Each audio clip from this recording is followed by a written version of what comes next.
ಜಪಾನಂದ ಶ್ರೀಗಳಿಂದ ಸಮಾಜಮುಖಿ ಕೆಲಸ.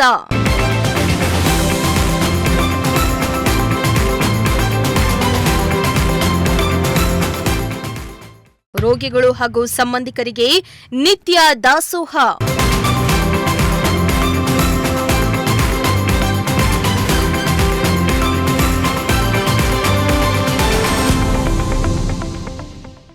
ಪಾವಗಡ ತಾಲೂಕು ಗಡಿ ತಾಲೂಕಾಗಿದ್ದು ಬರದ ನಾಡೆ ಎಂದೇ ಫೇಮಸ್ ಆಗಿದೆ.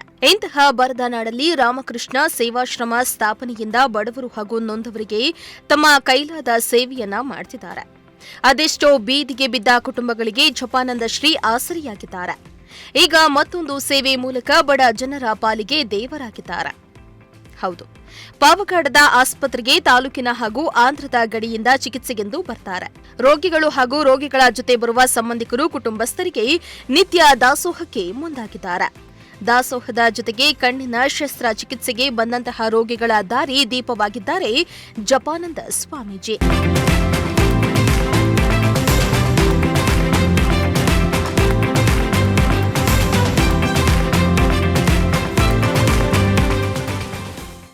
ಇನ್ನು ದಾಸೋಹದಿಂದ ನಿತ್ಯ ನೂರಾರು ಮಂದಿ ರೋಗಿಗಳು ಸಂಬಂಧಿಕರಿಗೆ ಜಪಾನಂದ ಶ್ರೀ ಆಸರಿಯಾಗಿದ್ದು, ಈ ಬಗ್ಗೆ ಜಪಾನಂದ ಸ್ವಾಮೀಜಿಯನ್ನ ಕೇಳಿದ್ರೆ ನನ್ನಿಂದಾಗುವ ಒಂದು ಅಳಿಲು ಸೇವೆ ಅಷ್ಟೇ ಹೊರತು ನನ್ನಿಂದ ಆದಷ್ಟು ಆಗುವ ಸೇವೆಯನ್ನ ಮಾಡ್ತೇನೆ, ಅಲ್ಲದೆ ದೇವರು ಕೊಟ್ಟಿರೋದನ್ನ ಜನರಿಗೆ ಅರ್ಪಿಸುತ್ತಿದ್ದೇನೆ ಎಂದಿದ್ದಾರೆ. ಇಲ್ಲಿಯ ಆಸ್ಪತ್ರೆಗೆ ಬರುವಂತಹ ಎಲ್ಲ ಪೇಷಂಟ್ ಕರೆಯವರಿಗೆ ನಾವು ಕೊಡ್ತೀವಿ. ಹೆಚ್ಚು ಜನ ಸೋಮವಾರ, ಬುಧವಾರ, ಶುಕ್ರವಾರ ತುಂಬ ಜನ ಬರ್ತಾರೆ. ಆಮೇಲೆ ಒಳಗಡೆ ಪೇಷಂಟ್ ಕಡೆಯವ್ರಿಗೆ ಬೆಳಗ್ಗೆ ತಿಂಡಿ, ಮಧ್ಯಾಹ್ನ ಊಟ, ರಾತ್ರಿ ಊಟ ಅದೆಲ್ಲ ನಡ್ಕೊಂಡು ಹೋಗ್ತೀವಿ. ಜನ ಜಾಸ್ತಿ ಇದ್ದಷ್ಟು ನಾವು ಇನ್ನೂ ಸಂತೋಷ.